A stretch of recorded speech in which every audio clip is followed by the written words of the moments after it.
Utri si slzy, to si sa naplakala. Nechcem viac vidieť smutok v tvojich očiach, moja malá. Vieš, jak to je, keď ťa to mrzí a nejde späť. Ostáva smutok, vole spomienky, čo možno keď.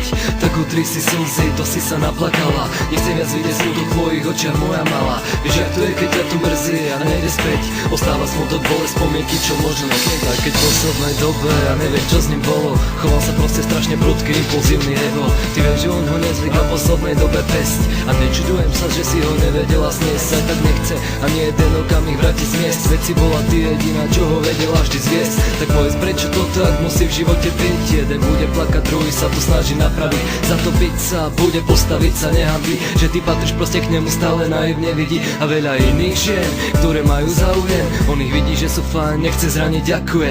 Lebo tam necíti cit, hlúposti narobil pory. Aj keď ich ľutuje, nemôže stať, opúšťa byt. On nevie, nechce, chce kľud nebesne. Chce ten každý deň vrátiť späť a presne. A tak hľada chyby, vidí, rekapituluje, kde, kedy, ako, prečo, teraz taktuje. Aj keď nechce hádzať všetky omily na seba, keď sa pozrie dozadu, tak mu to celé pripadá.